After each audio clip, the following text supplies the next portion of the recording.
दोस्तों, चाहे आप समर ट्रेनिंग के लिए अप्लाई करने वाले हो या फिर आप सीनियर रिसर्च फेलो के लिए, चाहे आप इंडिया में अप्लाई करने वाले हो या अब्रॉड, आपको एक चीज़ की हमेशा ज़रूरत पड़ने वाली है और वो है academic CV, that is curriculum Vita. तो मैं आज आपको बात करने वाला हूँ कि किस तरह से आप अपना सीवी बहुत ही इफेक्टिव बना सकते हो, जिससे कि आप कहीं भी भेजो तो आपके जो चांसेस हैं वापस से मेल आने के, कि वापस से रिप्लाई आने के, वो काफ़ी बढ़ जाएँ।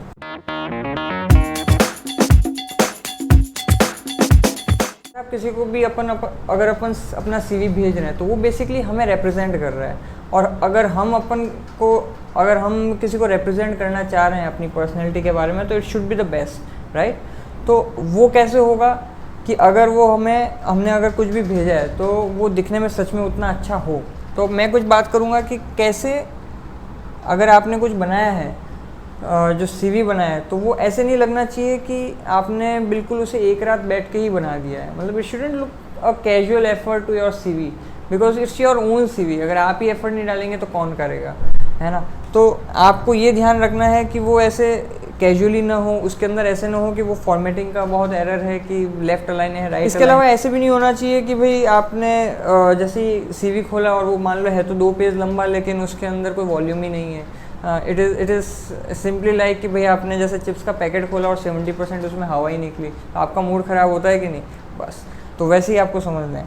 तो इसके अलावा जैसे आप वहाँ पे कोई सीवी अगर आपने बनाया है और उसके अंदर जैसे किसी ने प्रीव्यू देखा उसका, एंड ही फील्स कि यार इसके अंदर मतलब तिरंगा ही बना दिया सामने वाले ने, तो बहुत सारे कलर, बहुत सारे अलग अलग टाइप के कलर कॉम्बिनेशनों का इस्तेमाल करने की ज़रूरत नहीं है। Make it very simple.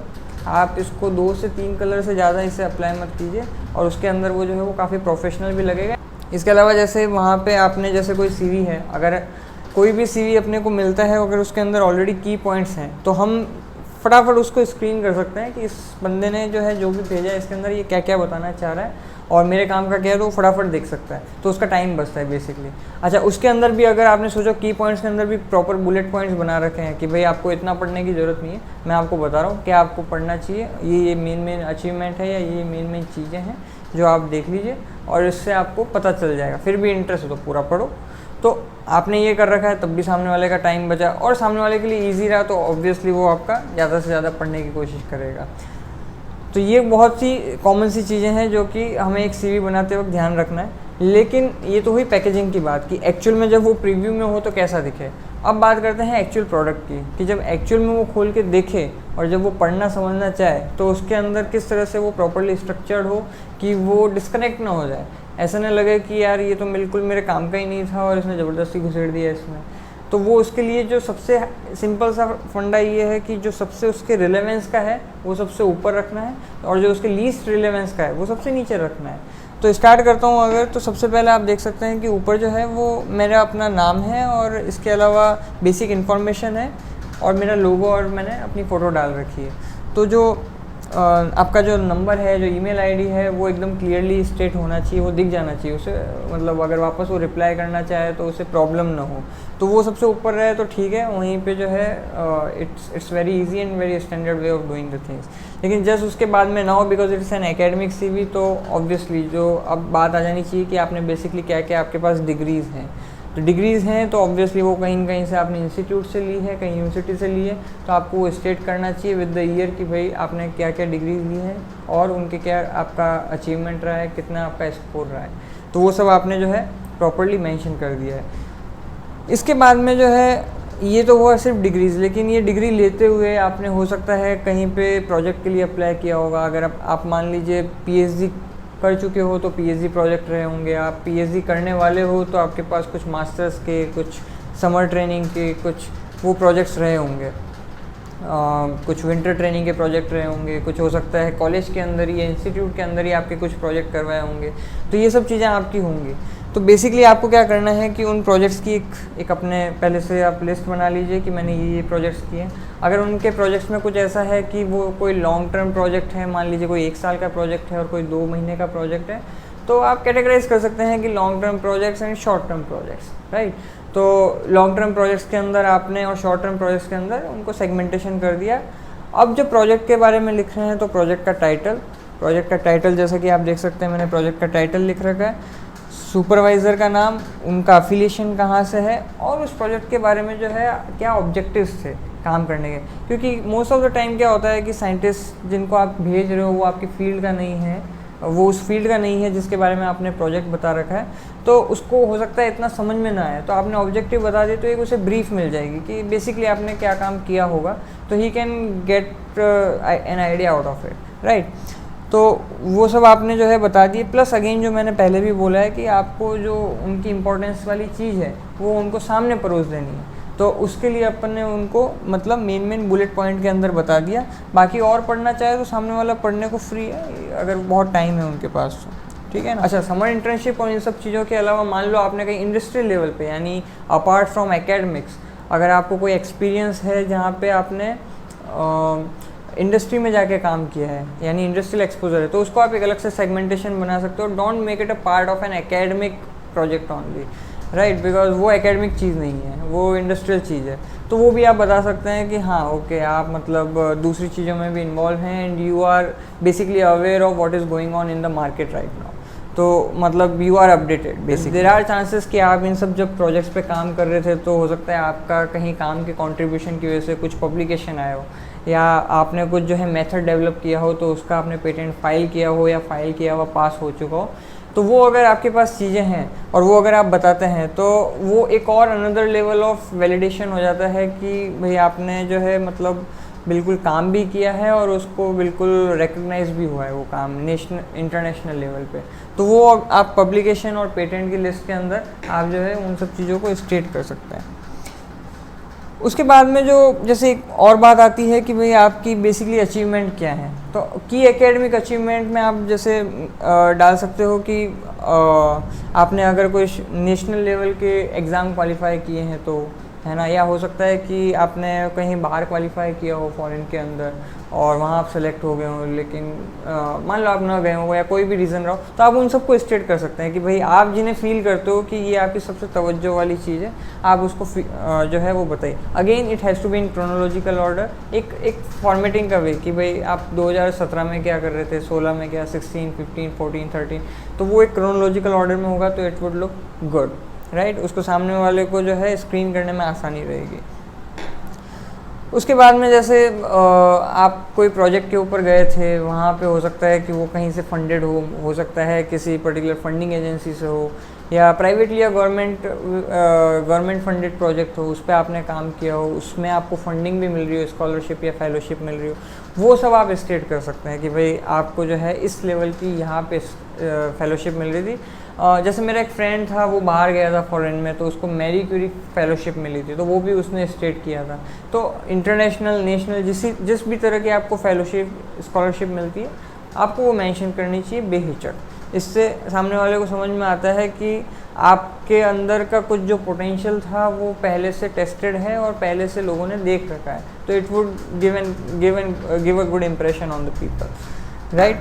अब उसके बाद में जो है सबसे इम्पोर्टेंट एक और चीज़ जो है वो है टेक्निकल स्किल्स, कि भाई सामने वाले की जो लैब है या जहाँ पे भी आप अप्लाई कर रहे हो तो उसके पास में ऑब्वियसली वो कुछ सर्टेन टेक्निकल उसके पास क्वालिफिकेशंस होगी, वो टेक्निकल कुछ चीज़ों पे काम कर रहा होगा, तो उसको ज़रूरत होगी कुछ ऐसे लोगों की जो कि उस तरह की टेक्निकल स्किल्स से मैच खा दो। अगर आपने उन टेक्निकल स्किल्स को भी कैटेगराइज करके लिख रखा है कि आपके पास मान लीजिए इस फील्ड में बायोसाइंस के अंदर, इस फील्ड के अंदर इन पर्टिकुलर टेक्निक्स की आपको ये नॉलेज है, तो सामने वाले को अगेन स्क्रीन करने में आसानी हो रही है और उसको समझ में आ जाएगा कि मेरे काम की चीज़ कौन सी है जो कि इसने भी सीख रखी है, तो there would be a good match, right. तो आपने टेक्निकल स्किल्स को जो है बिल्कुल अच्छे से आप उसको स्टेट कीजिए कि आपके पास ये टेक्निकल स्किल्स हैं और इसके थ्रू जो है अपन कुछ कर सकते हैं, वो सामने वाला हम बाद में बात कर सकते हैं। अच्छा, इसके बाद में क्या है कि ये सब करते हुए बहुत सारे आजकल तो बहुत मतलब ट्रेंड में रहता है, कहीं भी कॉन्फ्रेंसेस, सिंपोजियम, सेमिनार्स होते रहते हैं, तो अब हर कुछ तो नहीं लिखना है, क्योंकि आपने पता चला कि 30 कॉन्फ्रेंस के आपके पास सर्टिफिकेट है, क्या करोगे? तो मेन आपको जो कॉन्फ्रेंसेस लगती है आपने उनको दो तीन कॉन्फ्रेंसेस के बारे में बता दिया कि आपने ये कॉन्फ्रेंस यहाँ पे अटेंड की, ये यहाँ अटेंड की और ये यहाँ पे अटेंड की, और वहाँ की आपने डेट के हिसाब से बता दिया। तो अगेन ये आपको ये बताता है कि भाई आप केवल मतलब वैसे ही नहीं है कि क्या बोलते कुएं के मेंढक वाला हिसाब नहीं है, आप बेसिकली और फील्ड में भी इंटरेस्ट लेते हैं या अपनी ही फील्ड के बारे में दूसरे लोग किस तरह से काम कर रहे हैं वो समझना चाहते हैं। तो वो बेसिकली आपने उनको एक हिंट दे दिया कि अच्छा ठीक है, मतलब आपको इन सब चीज़ों का भी अंडरस्टैंडिंग है और आपका इन सब चीज़ों में भी इंटरेस्ट है ना। इसके अलावा हो सकता है कि आप उन सब जब कॉन्फ्रेंसेस को अटेंड कर रहे थे तो वहाँ पे आपको आपने कहीं पे पोस्टर प्रेजेंट किया हो या पोस्टर प्रेजेंट किया हो, इसके अलावा कहीं पे आपने जीता भी हो साथ में, तो वो सारी चीज़ें हैं, तो वो भी आप बता सकते हैं। बेसिकली अगर आप कुछ बताते हैं कि आपने कहीं पोस्टर प्रेजेंट किया है, वो भले ओरल हो या फिर भले आपने बोर्ड वाला पोस्टर दिया हो, तो सामने वाले को ऐसे लगता है कि okay your communication skills should be nice, otherwise you can't convey what ever you have done. तो ये अगर आपने किया है और अगर आप इसको स्टेट करते हैं तो again it shows your communication skills. तो ऑलवेज अगर आपने ऐसा किया है तो मेंशन है। अच्छा, जैसे अगर आप मेंटरशिप अगर आपने किसी को दी है, फॉर एग्जांपल के आप एक पीएचडी स्टूडेंट हो और आपके अंडर में कुछ एमटेक के या बीटेक के, एमएससी के, बीएससी के कुछ स्टूडेंट्स आए थे आपके कांटेक्ट में, जिनको आपने ट्रेनिंग दी हो, जिनमें आप मीडिएटर बने हो उनकी थीसिस अच्छे से होने में, तो आप उनको स्टेट कर सकते हो कि भाई मैंने इन बच्चों को मेंटरशिप भी दी है, और अगर इफ़ पॉसिबल आप उनका नाम और एफिलिएशन उन बच्चों का जहाँ पे भी था अगर आप वो देंगे तो it would again look more genuine कि हाँ मतलब आपने सच में कुछ किया होगा, है ना। इसके अलावा जैसे now next come that is curricular activity. Now what is curricular activities कि आपने अपने करिकुलम के साथ में और क्या क्या चीज़ें की है, तो वो अब उसका जो है आपके फील्ड से ज़्यादा कोई रिलेवेंस नहीं है, पर हाँ वो है करिकुलम से। जैसे मान लीजिए आपने डिक्टेशन कंपटीशन किया, again it's a part of academics only, but it has nothing to do with the field in which you are. तो जैसे मैंने अपने बारे में लिख रखा है कि मैंने कोई क्विज़ अगर कहीं पे जीता है, तो या मान लो मैंने कहीं पे डिक्टेशन कंपटीशन जीता है या जनरल नॉलेज का कहीं पे जीता है कंपटीशन, है ना, तो वो सब चीज़ों को मैंने स्टेट कर रखा है। इसके अलावा next thing comes that is extra curricular activity. अब वो भी extra curricular activity has nothing to do with academics now. तो एक्स्ट्रा करिकुलर क्या कि मतलब आप ऐसी चीज़ जो कि करिकुलम से कोई लेना देना नहीं है उसका, right.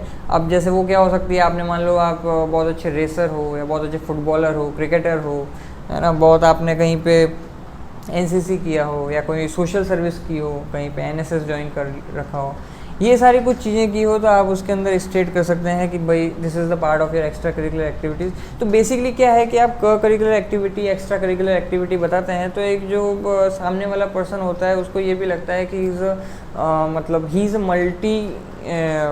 A very dynamic personality basically, है ना। और वो ऐसे नहीं है कि बस पढ़ाई और एकदम नर्ड बना बैठा है और उसे कुछ पता ही नहीं है दुनियादारी का, मतलब बहुत सारी और भी अपने लाइफ के एस्पेक्ट में थोड़ा हेल्दी वे में इन्वॉल्व रहा है। तो सामने वाले को समझ में आता है कि ओके ठीक है, इट्स रियली नाइस, बिकॉज केवल पढ़ाकू लोग भी नहीं चाहिए होते टू बी ऑनेस्ट, ठीक है। तो don't be that boring basically.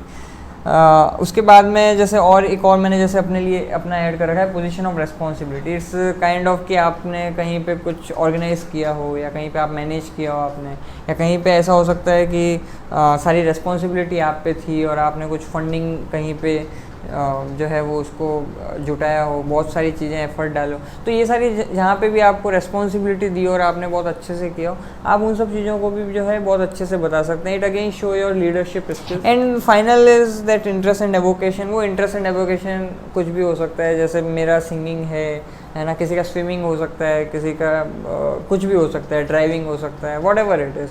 तो आप उन इंटरेस्ट एंड एवोकेशन के बारे में खुल के बता सकते हैं। और ज़्यादा नहीं, मतलब एक लाइन के अंदर बता के ख़त्म करो, क्योंकि सामने वाले को आपसे भंगड़ा तो करवाना नहीं है ना। अब ये सब मैंने बता दिया, लेकिन अब इसमें क्या है, कुछ कॉमन मिस्टेक्स जो हैं हम वो कई बार कर देते हैं कि हमें पता ही नहीं होता कि ये नहीं करना है, और सबकॉन्शियसली हम करते चले जाते हैं और हमें पता ही नहीं होता।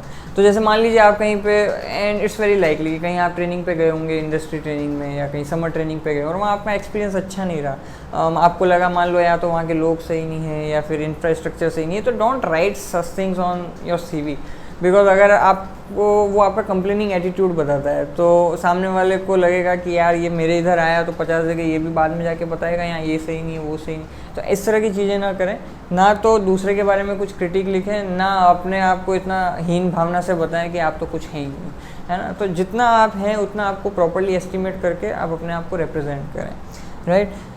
इसके अलावा कोई पर्सनल स्टफ़ ना रखें, कोई बहुत आपने पर्सनल स्टफ़ के लिए आपका उतना काफ़ी था, नाम नंबर फ़ोन नंबर, बस इतना काम ख़त्म। आपको बहुत कुछ बताने की ज़रूरत नहीं है कि आपके क्या क्या कहाँ पे अफेयर हैं और क्या हुआ था, क्या पास्ट में कहाँ है। नो पर्सनल थिंग्स कि आप उसको जानते हैं, इसको जानते हैं और वो जानते हैं और पता चला कि आप भाई भतीजवाद चला रहे हैं यहाँ पे। तो हो सकता है कि सामने वाले को लगे कि लग रहा है बंदे में दम नहीं है, इसलिए जो है इसका कॉन्टेक्ट ला के और मेरे थ्रू होना चाह रहा है, इस तरह से, है ना। और एक और चीज़, जैसे कई बार हम होते हैं कि हम बहुत ऑब्वियस मान के चलते हैं कि यार ये तो सामने वाले को पता ही होगा ना, और हम शॉर्टकट डाल देते हैं। तो शॉर्टकट वगैरह नहीं डालें, प्रॉपर एक्सप्लेनेशन करके लिखें। जैसे बहुत कॉमन सा है कि अगर मान लीजिए कि इनफैक्ट मैं तो उनको भी एक्सपेंड करके लिखता हूँ, जैसे लैब है वो बहुत ही कॉमन है, लेकिन स्टिल आई राइट लेबोरेटरी। तो आप समझ सकते हैं कि मैं क्या कहना चाह रहा हूँ कि आप जैसे IIT से भी पढ़े हैं तो ऐसा ना लिखें कि IIT बॉम्बे, है ना। प्रॉपर लिखें, कहीं कहीं ऊपर लिख दें Indian institute of technology Bombay, और उसके ब्रैकेट में अगर आपने IIT लिखा है तो अगर फर्दर आपको कहीं पे लिखने का मौका पड़ता है तो वहाँ पे आप IIT इस्तेमाल कर सकते हैं, you are free to do that. But एक बार अगर आप कहीं भी उसे CV में इंट्रोड्यूस कर रहे हैं उस वर्ड को, तो प्रॉपरली आप बता दें, राइट। इसके अलावा एक और चीज़ जो सबसे मतलब जो होनी ही नहीं चाहिए लेकिन कहीं लोग फिर भी बहुत फ्रिक्वेंटली करते हैं, दैट इज़ टाइपो, कि आपने कॉमा कहाँ का कहाँ दे रखा है ना। आपका जो लिखने का जो स्टाइल है, मान लो आप लिखना कुछ चाह रहे थे, लिख कुछ दिया, है ना। ग्रामेटिकल एरर जैसे मैं बोलना चाह रहा हूँ कि ग्रामेटिकल एरर है वो आपने, वैसे कई लोग करते हैं कि करियर की बजाय आपने कैरियर लिख दिया, लाइक, है ना। तो ये सारी गलतियाँ आप न ही करें तो सही है। और बेहतर है कि आप इन सब चीज़ों के लिए कुछ ऐप्स का इस्तेमाल कर लें, जिससे कि आपको वो पता चल जाए कि किस तरह से उसको अगर उसमें कोई गलती होगी तो वो डेफिनेटली बता ही देगा कि ये आप सही नहीं कर रहे हैं। तो ये सारी ग्रामेटिकल एरर और ये सब ना करें, बिकॉज इट लुक्स चाइल्डिश, और सामने वाले को ऐसे नहीं लगना चाहिए कि इसने प्रॉपरली ध्यान नहीं दिया है, तवज्जो नहीं दिया है अपने CV को, राइट। और इसके अलावा जो है आप ये जान लीजिए कि जो भी मैंने बताया है आपको, वो आपने मान लीजिए कि बहुत कुछ बड़ा चढ़ा के भी लिख दिया है, बहुत कुछ बातें बता भी दी है। मान लो बड़ा चढ़ा के नहीं, एकदम स्ट्रेट आपने टू दी पॉइंट ही लिखा है। पर ऐसे नहीं होना चाहिए कि आप जब एक्चुअल में CV सेलेक्ट भी हो गया, फाइनली मैं एक कदम आगे बढ़ता हूँ, आपका CV मान लो आपने काफ़ी अच्छा बनाया, सेलेक्ट हो गया, और फिर आप गए वहाँ पे और आपको अपने CV के बारे में ही कुछ पता नहीं, इट्स एलियन टू यू। ऐसे नहीं होना चाहिए। आपने अगर कुछ भी लिखा है कि आपने यहाँ पे ट्रेनिंग की है या फिर यहाँ पे इंडस्ट्रियल ट्रेनिंग हुई है, ये हुआ है, तो आपको प्रॉपरली पता होना चाहिए कि वहाँ पे आपके सच में क्या ऑब्जेक्टिव थे, क्या काम किया था।